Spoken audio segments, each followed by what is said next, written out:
ত্রয়োদশ জাতীয় সংসদ নির্বাচনকে সামনে রেখে বিভিন্ন সময় বিভিন্ন দলের বিভিন্ন বক্তারা বিভিন্ন রকম বক্তব্য প্রদান করছেন। কিছু কিছু বক্তব্য দেশে খুবই প্রচারিত হচ্ছে। সেসব বক্তব্যকে ঘিরে দেশের মানুষ করছেন আলোচনা সমালোচনা। কিন্তু যারা বক্তব্য দিচ্ছেন তারা কি জানেন যে এই নির্বাচনে তাদের দলের কি কোনো ক্ষতি বা উপকার হচ্ছে? সাম্প্রতিক এক বক্তব্যে বিএনপির স্থায়ী কমিটির সদস্য সালাউদ্দিন আহমেদ বিএনপির ভারপ্রাপ্ত চেয়ারম্যান তারেক রহমানকে জাতীয় ইমাম বলেছেন। তার এই বক্তব্য ঘিরে দেশে চলছে বিভিন্ন অলিগলিতে আলোচনা সমালোচনার ঝড়।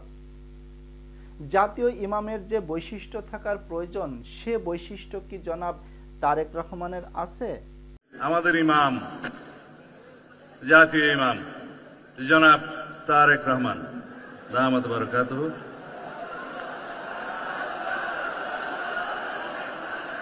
হাজারানা মজলিস ও নাজরিন, আসসালামু আলাইকুম ওয়া রাহমাতুল্লাহি ওয়া বারাকাতুহু। এদিকে আমজনতা দলের সাধারণ সম্পাদক তারেক রহমান জামাতে ইসলামের দলকে প্রতারক দল হিসেবে আখ্যা দিয়েছেন। 5ই আগস্টের পর বাংলাদেশে যে ভাঙচুর বা বিভিন্ন স্থাপনা ভাঙচুর করেছে তার জন্য জামাতকে দায়ী করে তারেক রহমান জামাত ইসলামকে প্রতারক দল হিসেবে আখ্যা দিয়েছেন। তারেক রহমান বলেন, জামাতের মধ্যে যে রাজাকারের সংখ্যা ছিল সেই রাজাকারকে উল্টিয়ে দিয়ে তাদের সংখ্যায় কম পরিগণিত করেছেন। রাজাকারের সংখ্যায় উল্লেখ করেন 8060 জন আওয়ামী লীগের, 1024 জন বিএনপির এবং জামাত ইসলামের মাত্র 37 জন রাজাকার তালিকাভুক্ত।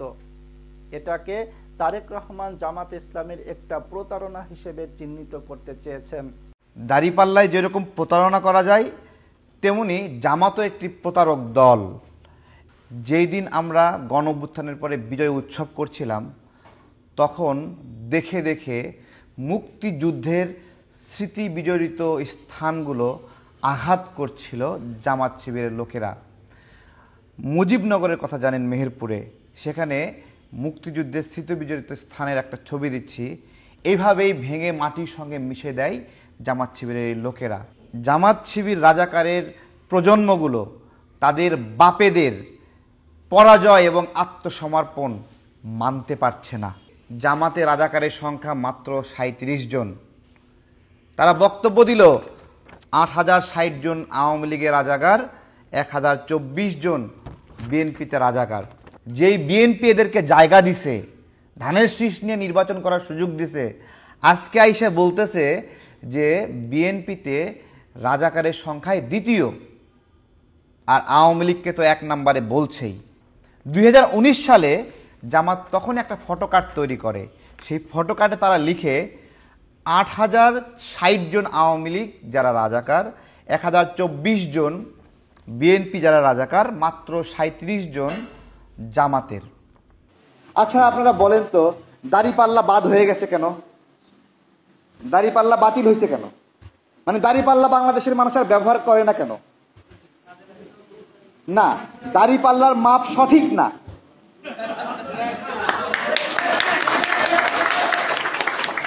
দাড়িপাল্লার মাপ ত্রুটিপূর্ণ।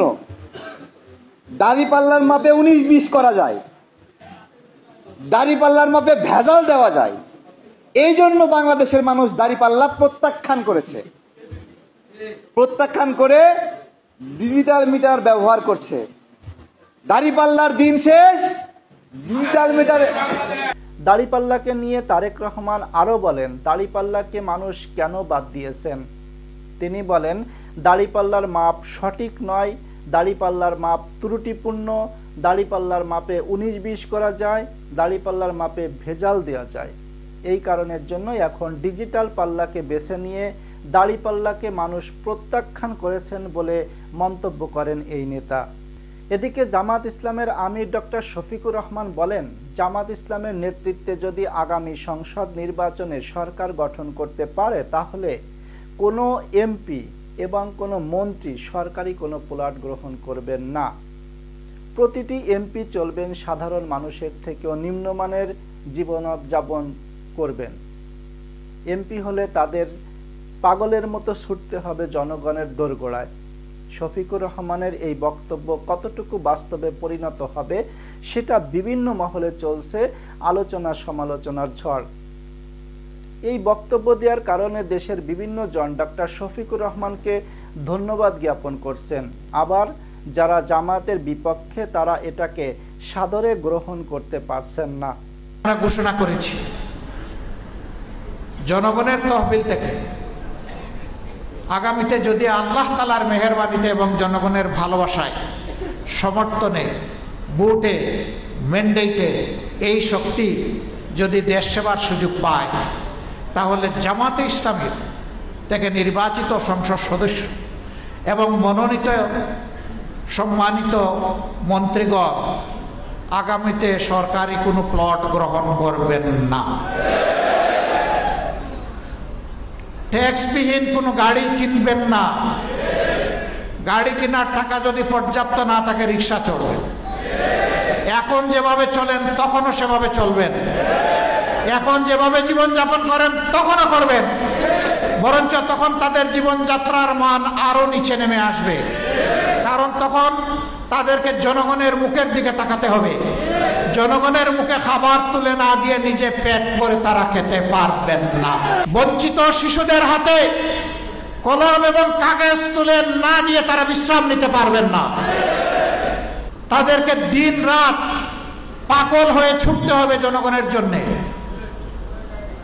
সুতরাং তাদের বিশ্রাম নেওয়ার যেমন সময় তারা পাবেন না, ঠিক জীবনকে ওই রকম বিলাসিতার সাথে উপভোগ করার কল্পনাও তারা করতে পারবেন না।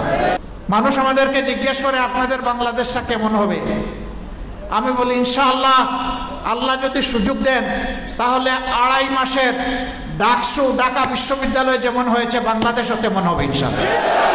আমরা বাংলাদেশকে পরিচ্ছন্ন করব ইনশাআল্লাহ। জামাতের এক সমাবেশে জামাতের দায়িত্বপ্রাপ্ত নেতা বলেন, প্রশাসনকে অবশ্যই আমাদের কথা মতো চলতে হবে এবং আমাদের আন্ডারে নিয়ে আসতে হবে। আমাদের কথায় উঠবে, আমাদের কথায় বসবে, আমাদের কথায় গ্রেপ্তার করবে, আমাদের কথায় মামলা দিতে হবে এবং নিতে হবে। শিক্ষকদের উদ্দেশ্য করে তিনি বলেন, যার যার নির্বাচনী এলাকায় উচ্চ মাধ্যমিক, মাধ্যমিক ও প্রাথমিক বিদ্যালয়ের শিক্ষকরা যার যার এলাকায় দাড়িপাল্লার কথা বলতে হবে।